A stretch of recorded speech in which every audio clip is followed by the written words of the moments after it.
nos ha llamado la atención esta semana una noticia que viene de China, del Tíbet, porque ha salido un artículo en Nature en el cual nos hablan de las bondades de un sitio de observación que están explorando los chinos para un posible observatorio astronómico en la meseta del Tíbet, ¿no? Algo así como 4.000 metros de altura, que eso es un montón. Y pues en este artículo, como digo, en Nature, publican algunos de los resultados que han obtenido después de algo así como un año de monitorizar y de estudiar las condiciones de observación en ese sitio. Y bueno, pues nos parece interesante, ¿no? ¿Qué opinan de esta idea de los chinos de montar un observatorio en el Tíbet?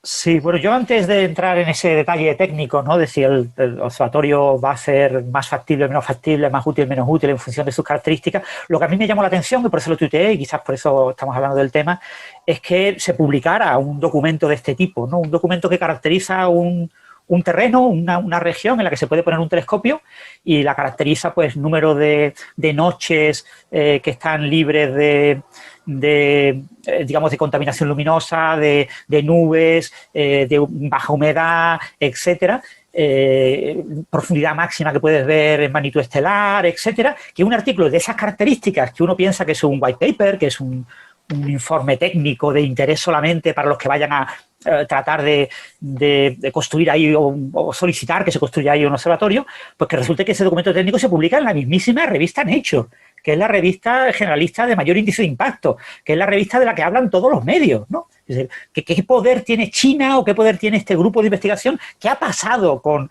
la editora, la nueva editora principal de Nature o con el comité editorial de Nature para que acepten una cosa que aparentemente, pues hombre, es una cosa científicamente colateral, es más un documento técnico más próximo a la ingeniería que lo que es estrictamente ciencia de vanguardia e innovación? ¿Cuánta gente va a citar este artículo en los próximos 2 años? Que al fin y al cabo es lo que le interesa a la revista Nature. A la revista Nature no le interesa publicar artículos buenos, no, solo le interesa publicar artículos que se citen más de 30 veces en los próximos 2 años para que su índice de impacto siga creciendo. Entonces, ¿cuánta gente va a citar este documento técnico? ¿Cuántos astrónomos chinos van a citar el qué? Que van a poner un instrumento en un futuro observatorio ahí? Es que no tiene mucho sentido. Yo no, la verdad, me ha dejado completamente patidifuso este artículo en Nature. Yo voy a hacer un comentario de tertuliano porque realmente no tengo información interna, así que no puedo decirlo, pero yo cuando lo vi me pareció claramente una jugada publicitaria. No estoy muy seguro de cuáles son los motivos detrás de esta jugada publicitaria, si son que Nature le debe algún favor a la Academia China de las Ciencias o a alguien en China, o incluso que han pagado algo por el estilo. O sea, hay publicidad por la que se paga. Esto podría ser una especie de product placement muy raro en Nature, ¿no? No estoy muy seguro, pero vamos, parece claro que es pues algo para poner en el frente de la información científica. China existe, China quiere hacer grandes observatorios y fijaos que ha encontrado un sitio para hacerlos en China. Así que tachan. Y es básicamente lo que transmite el artículo, creo yo.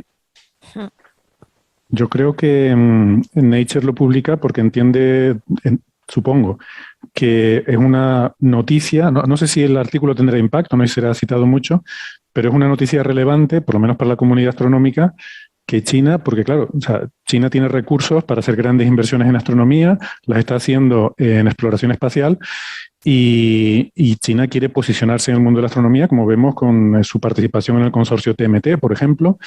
Aquí en el IAC pues sabemos que hay ciertas colaboraciones con China para la explotación del GTC, el Gran Telescopio Canarias, y yo creo que China tiene interés en aumentar su protagonismo en la astronomía mundial. Entonces, si realmente China va a hacer un observatorio a nivel de los grandes observatorios del mundo, ¿no? Como los que hay en Chile, en Hawái, en Canarias, pues eso sería una noticia relevante. Entonces yo creo que se publica en Nature quizás por esa noticia, por la relevancia que puede tener, ¿no? Pero esto es un punto muy importante para todos los oyentes. No estamos hablando de un news and views, no estamos hablando de una noticia en Nature. De hecho, hay que recordar que Nature tiene un website específico de China. Hay varios países que han pagado a la editorial de Nature tener una especie de portal tipo Nature propio de su país, en el que aparecen los artículos de Nature generales, pero también aparecen artículos de Nature específicos para ese país. y se traduce esos contenidos al idioma correspondiente. Y China hay un Nature China. China. Sí, pero eso solo lo leen en China. Esto es algo que... Claro, pero debo decir que esto no es un news and views, esto no es un artículo de prensa de los que publica Nature. Nature publica noticias, ¿vale? O sea, cuando se hace un nuevo acelerador de partículas, Nature publica una noticia. Se va a hacer un nuevo acelerador de partículas.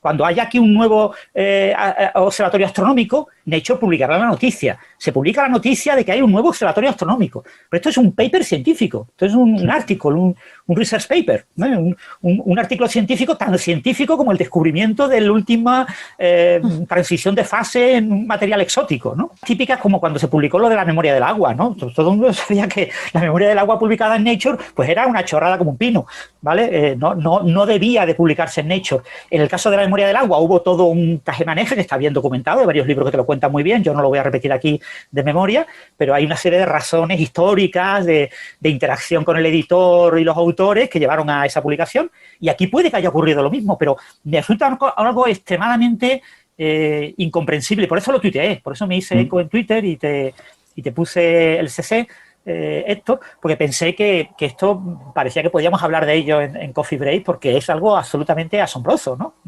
Es decir, sí, ahora viene una noticia que, bueno, cuando llegue Ángel nos lo contará en más detalle.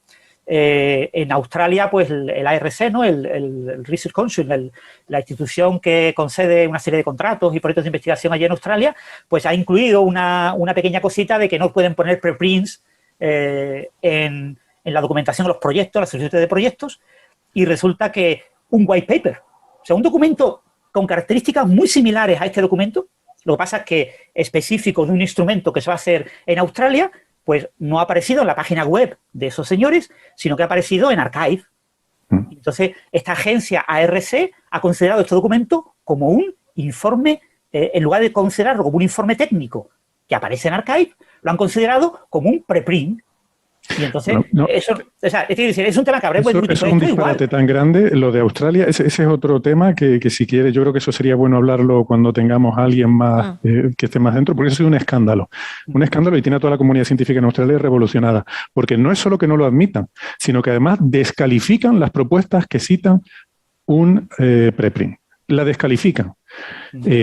Con lo cual descalificaron muchas propuestas que habían pasado todas las de la meritocracia y que se han quedado sin financiar exclusivamente porque citaban un artículo del Archive que además incorrectamente habría que discutir la norma si es un preprint o no un preprint. Eso ha sido un escándalo. Y hay una carta, ha reaccionado muy rápidamente la comunidad firmando en contra de eso.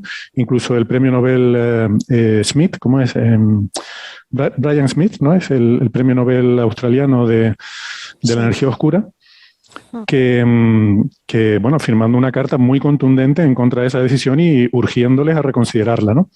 Ese es un tema del que yo creo que hablaremos en Coffee Break con más detalle.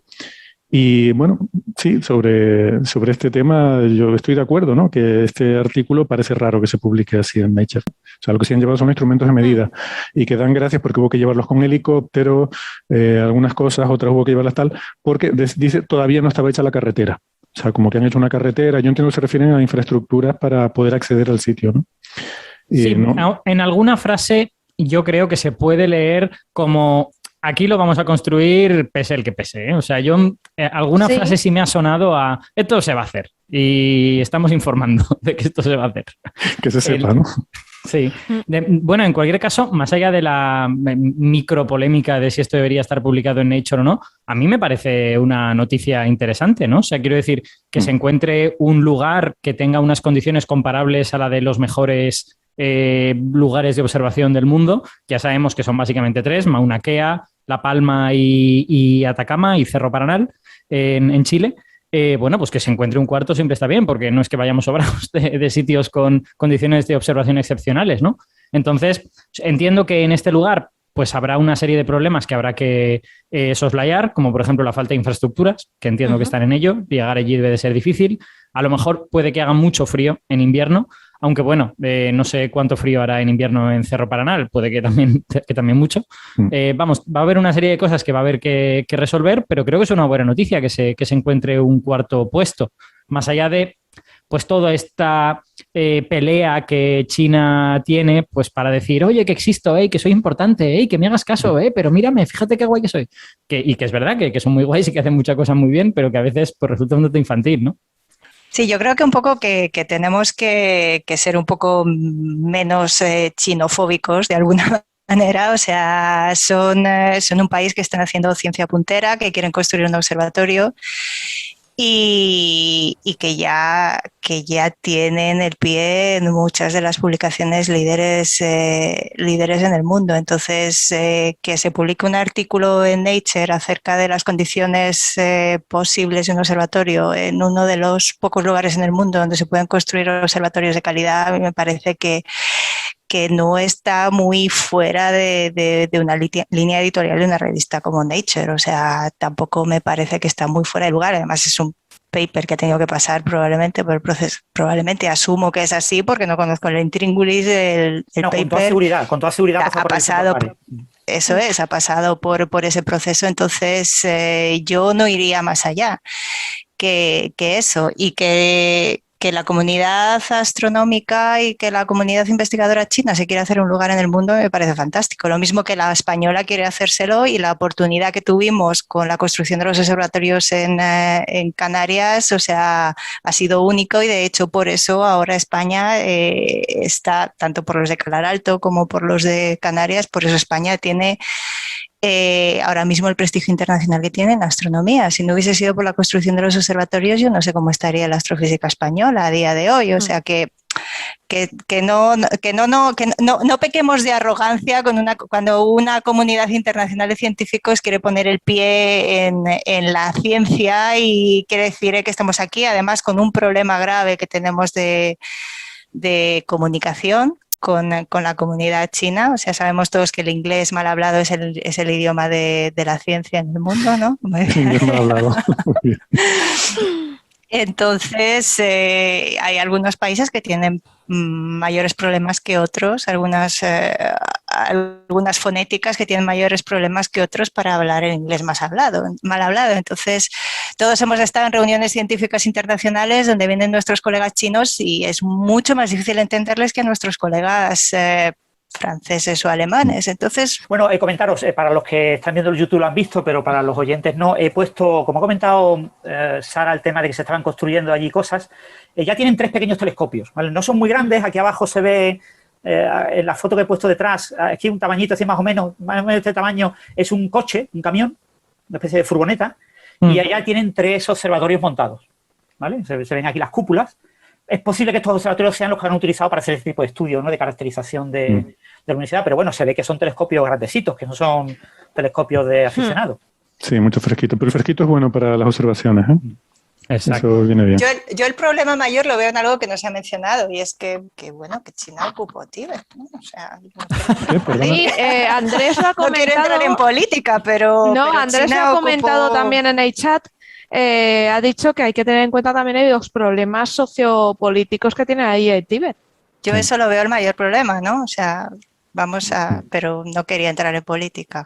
Bueno, es un área como un en Hawái, ¿no? como en Hawái vamos a estar básicamente en esa situación dentro de 30 o 40 años, porque ya sabemos que el mundo va hacia un crecimiento de los nacionalismos y en Hawái ya está enseñando la patita. Pues no os preocupéis, China y Tíbet y Hawái pues va a ser algo parecido. Ya está. Son diferentes las Hombre, claro que son muy diferentes, muy diferentes, pero en fin, que quiero decir que en todas partes cuecen habas. Y después, Héctor, tú comentaste en Twitter que la calidad de este sitio que no era tan buena como la de Canarias, ¿no? Bueno, no, lo que dije es que es comparable. De hecho, incluso si miras el parámetro es hasta un poquito inferior en el SIN, que es la nitidez o sea, por ir ya a los números, ¿no?, y al contenido del artículo, no tanto a si se publicó o no se publicó en tal o cual revista. Hay 3 parámetros fundamentales que son el porcentaje de noches despejadas, la nitidez de las imágenes, que se mide en un parámetro que se llama el SIN en términos astrofísicos, y luego hay otro parámetro importante que se suele dar también, que es el de vapor de agua, ¿no?, la cantidad de vapor de agua, que afecta sobre todo en el infrarrojo.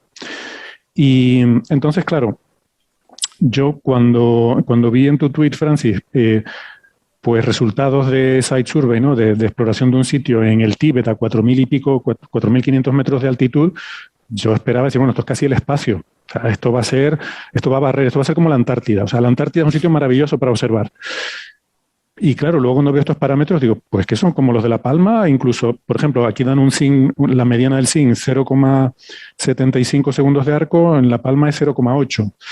0,8 es muy comparable, ¿no? No sé qué otro daban de noches despejadas, también muy similar. Y el vapor 70%, de agua... 70% de noches despejadas. Sí, creo que es incluso mayor en La Palma, pero no tengo el dato aquí ahora mismo. Y no sé, es muy comparable. O sea, un observatorio, a ver, sitios buenos para observar, mejor que los observatorios actuales, los tiene que haber seguro. Lo que pasa es que un observatorio tiene que ser un sitio también accesible, tiene que ser un sitio donde pueda ir la gente. Y además tienes que poder construir allí. No basta con ir, que puede ir un montañista con un Sherpa y una cabra. No, tiene que ser un sitio al que se pueda llevar una carretera, que puedan ir camiones llevando material pesado, que se pueda construir. Si estamos hablando de un gran observatorio y quieres construir un TMT, tienes que llevar ahí realmente maquinaria pesada y cosas grandes, ¿no? Porque, claro, el mejor sitio para observar es el espacio, está claro, pero el espacio es difícil de acceder. Entonces, es un compromiso entre las dos cosas. Así que a mí me resulta chocante que un sitio a una altitud, un sitio tan remoto, tan recóndito, tan alejado tan dejado de la mano de... la contaminación lumínica, exacto. El brillo del cielo es otro parámetro importante y aquí ponen 22,3, el de La Palma es 22,8, que es un poquito mejor, ¿no? Porque la magnitud, cuanto más alta la magnitud, quiere decir más débil. O sea, el cielo de La Palma es como o un pelín más oscuro. O sea que en cuanto a parámetros está muy similar. Yo comparo con La Palma porque es lo que conozco, lo que tengo a mano, ¿no? Pero si comparas con los otros grandes observatorios, pues también por un estilo. El vapor de agua, según qué meses, es comparable. Ellos ponen una gráfica, la figura 3, donde comparan el vapor de agua con La Palma, con Mauna Kea y con Cerro Paranal en Chile, ¿no? Y hay como dos tipos de comportamiento diferentes. El de este observatorio y el de La Palma se parecen en que en verano empeora y en invierno es mejor. Entonces, este observatorio en invierno se parece mucho al de Mauna Kea, que es muy bueno. Pero luego en verano se parece mucho al de La Palma, que es peor en cuanto a vapor de agua. Y luego, pues eso... vamos, que están ahí. O sea, quiero decirte que unos son un poco mejor en una época del año, otros un poco mejor en otra época del año, parámetros... Está ahí en la liga, ¿no? Y son 4.000 y pico metros, ¿no? No te digo ya llevar astrónomos, que ya hoy en día cada vez van menos, porque cada vez pues tienes más personal en el observatorio y el astrónomo se conecta remotamente y dice lo que hay que hacer. Pero para construir, para tener ahí una infraestructura, para tener una logística, para tener no sé, dar de comer a la gente, yo lo veo complicado. Pues fíjate, Héctor, que yo hago la lectura opuesta. O sea, yo lo que creo es que es difícil encontrar lugares con esos parámetros y que China ha encontrado ese lugar y que están dispuestos a poner el dinero para mantener las infraestructuras para llegar ahí, pues oye, pa'lante, ¿no? Estupendo. O sea, desde luego tendrán que arreglar las carreteras más a menudo que en La Palma porque va a nevar y se les van a estropear, pero oye, si van a poner el dinero para arreglarlas, pues a tirar pa'lante.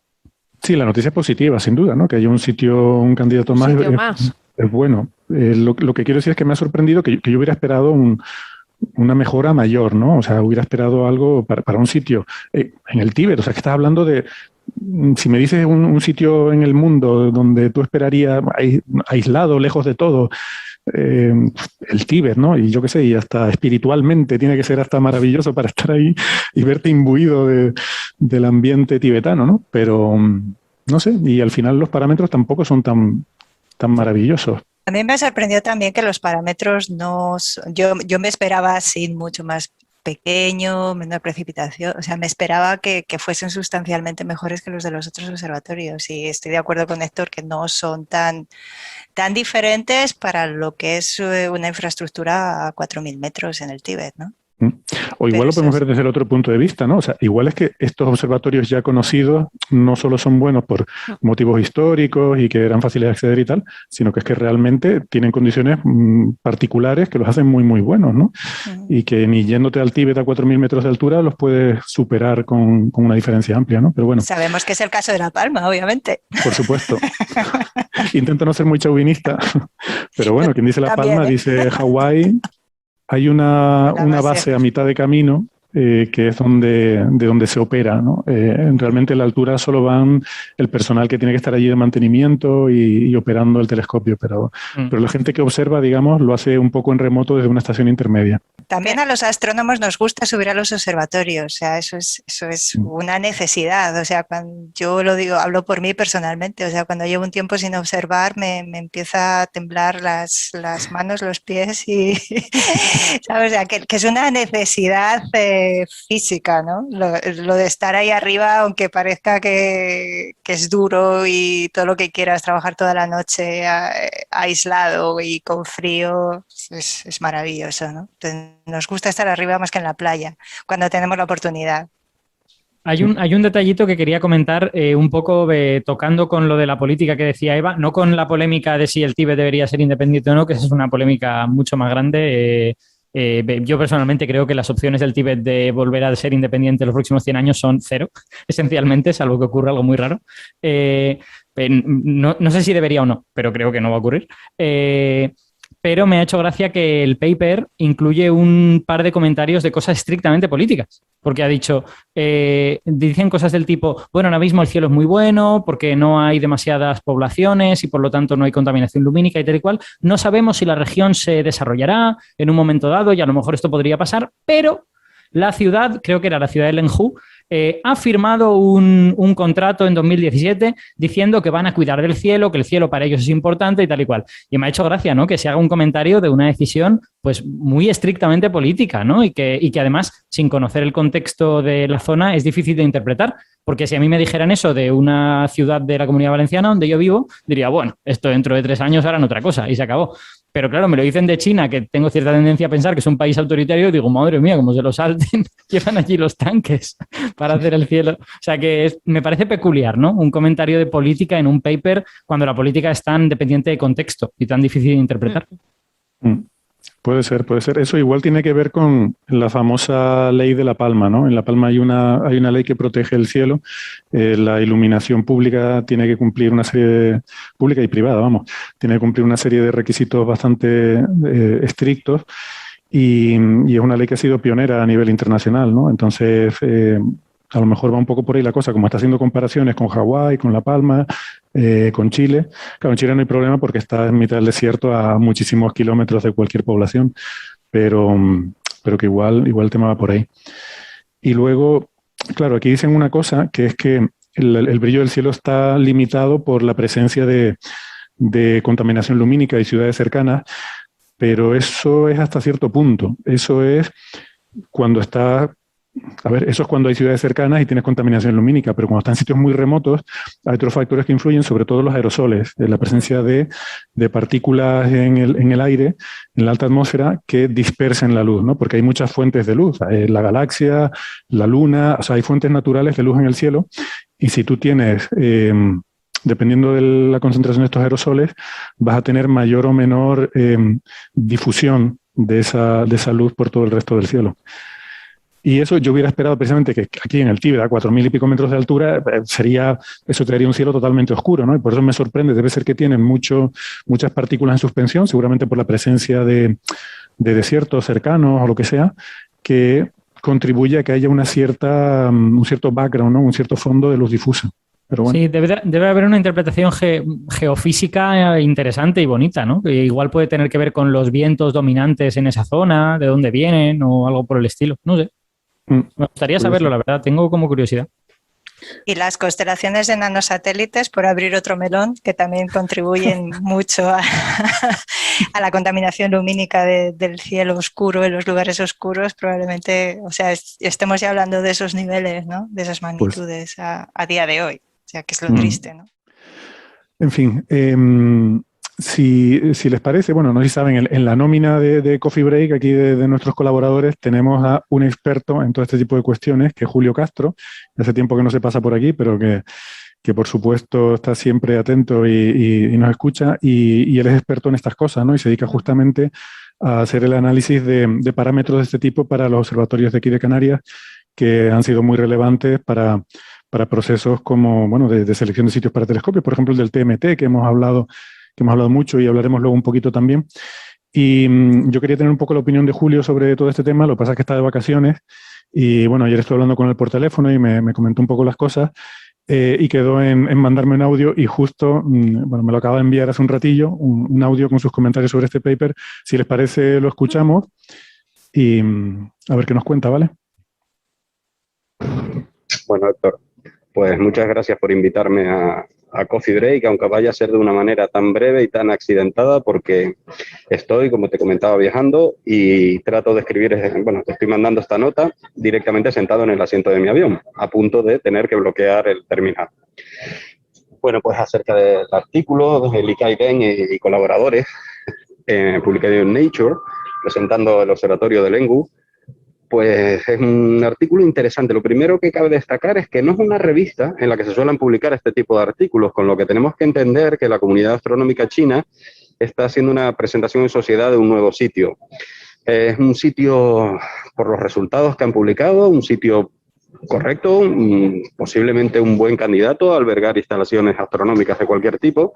Hay que recordar que China tiene especial interés en posicionarse fuerte en la astronomía ya hace varias décadas, forma parte del consorcio TMT, el telescopio de 30 metros, y bueno, y de hecho se postuló como sitio, postuló algunos de sus sitios en el altiplano del Tíbet para instalar este telescopio, ¿no? En el pasado. Lo que pasa es que finalmente, incluso cuando fue la selección del sitio alternativo, finalmente el sitio alternativo fue La Palma.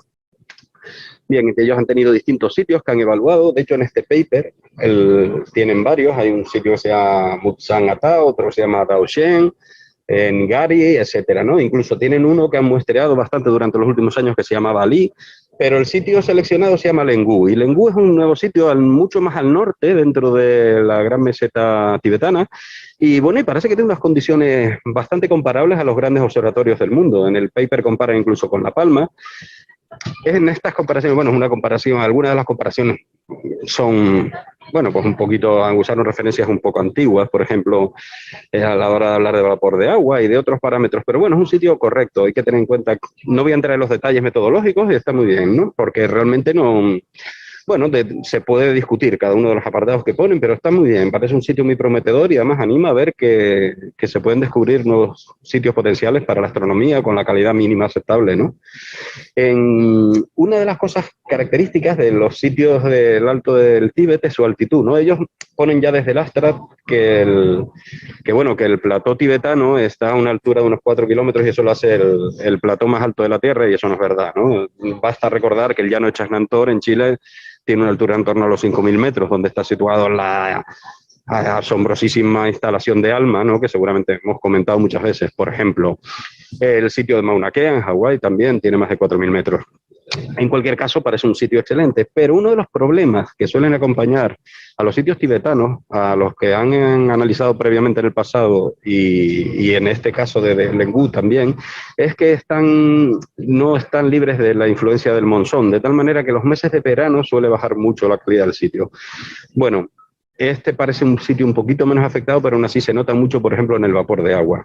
Los datos de vapor de agua para un sitio de 4.000 metros, al tener ese lastre tan grande el verano, pues están son un poco peores de lo que cabría esperar por altura. Porque uno de las grandes aportaciones que la caracterización de sitios ha hecho en los últimos años, debido a la competencia grande por albergar instalaciones, ha sido demostrar que el vapor de agua, que tiene una gran dependencia evidentemente con la altura, no solo depende de la altura, hay otros parámetros. Y por ejemplo, las características del Roque de los Muchachos o de los observatorios de Canarias es un excelente ejemplo, porque estando unos 2.400 metros de altura, tiene unas condiciones equivalentes a como si estuvieran en otros observatorios a más de 3.000.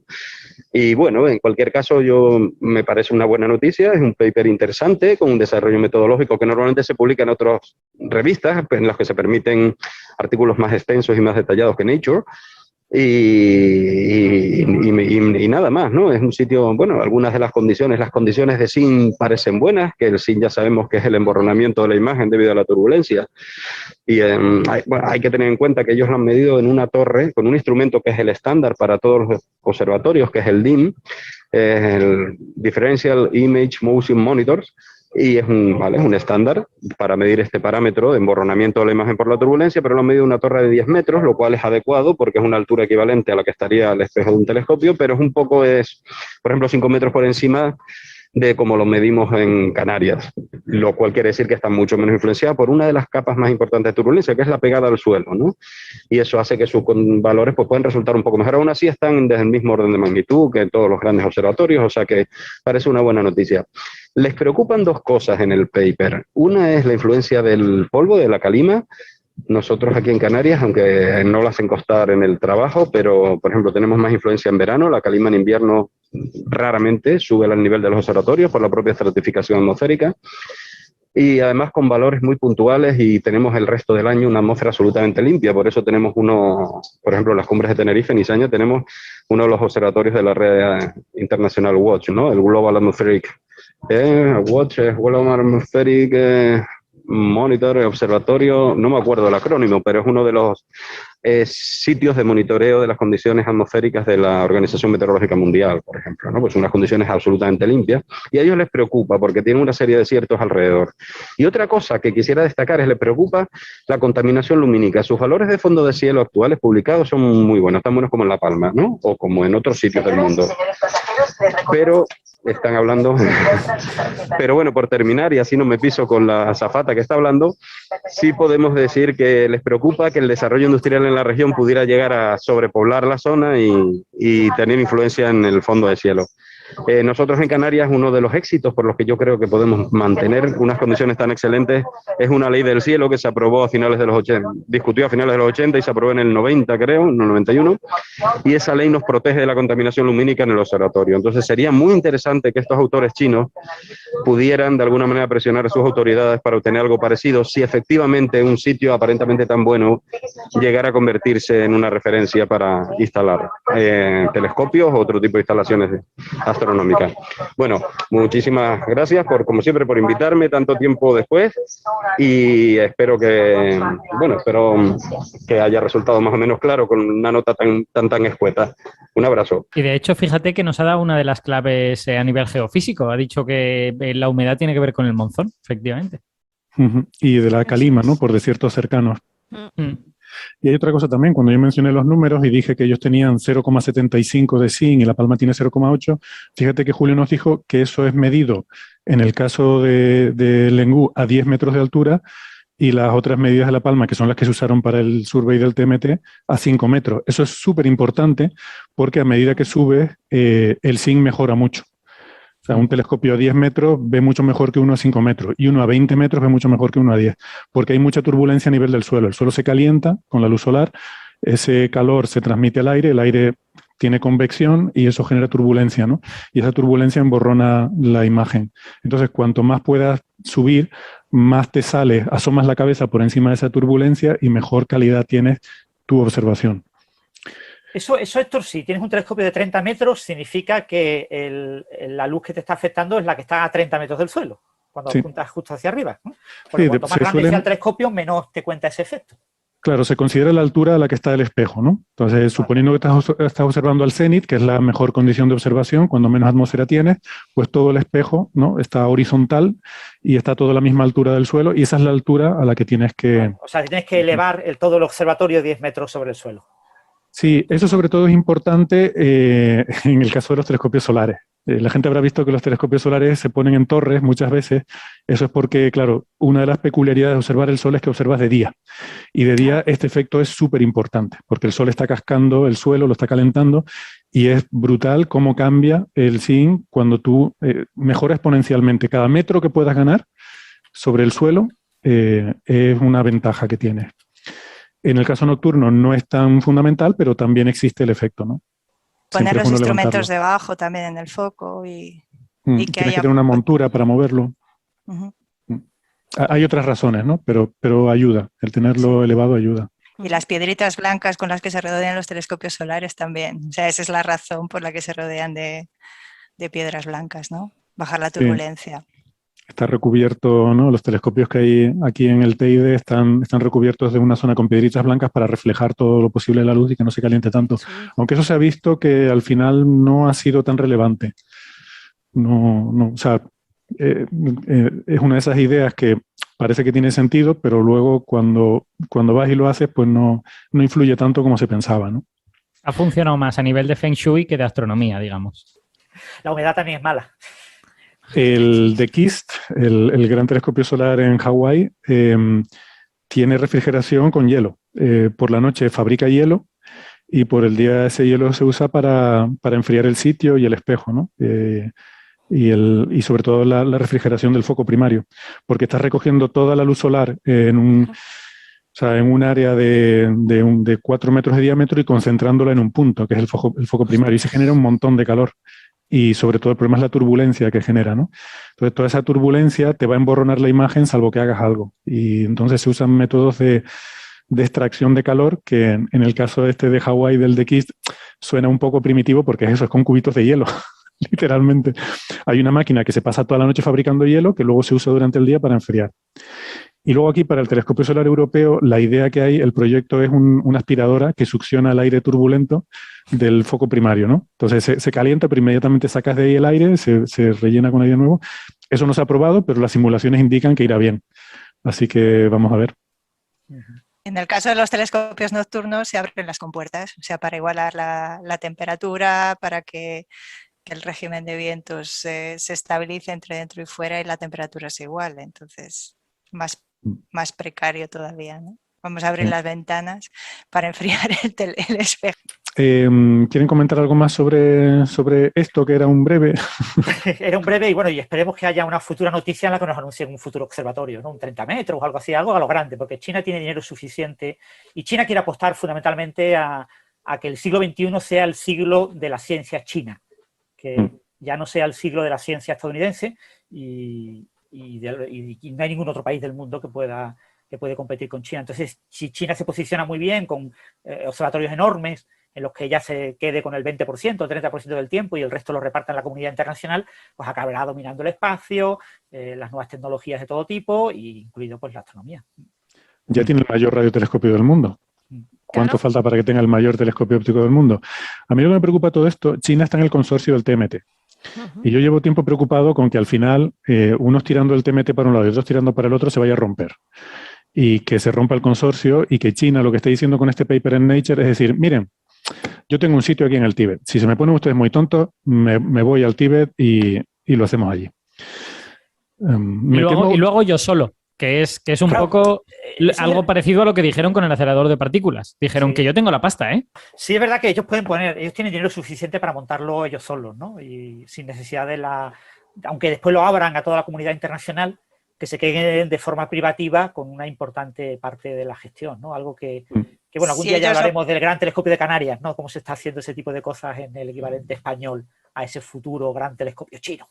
No, que quien lo paga lo usa mayoritariamente. O sea, no es que construyan un telescopio y lo abran a la comunidad internacional, sino que construyen un telescopio y que lo construye lo tiene. Y a no ser que necesites participación extranjera para instrumentación, experiencia, conocimiento, lo que sea, pues te quedas con todas las noches de observación. Que la vas a necesitar porque vas a querer que los instrumentos lo hagan los mejores expertos en hacer instrumentos, vas a querer que la ciencia sea puntera, vas a querer colaborar, pero si tienes el sitio y el telescopio, eso ya te da una baza fundamental de negociación para decir, bueno, yo pongo las condiciones, es mi telescopio, te dejo venir a usarlo y a cambio, ¿sabes? Y a cambio tú pues me haces el instrumento o tú pues colaboras conmigo para sacar la ciencia que haya que sacar de aquí, ¿no? Digamos que les abre la puerta, como dice Francis, a ser la gran potencia del siglo XXI, que yo creo que va a ocurrir en cualquier caso. Lo que espero es que no se salgan del TMT y que el TMT se haga.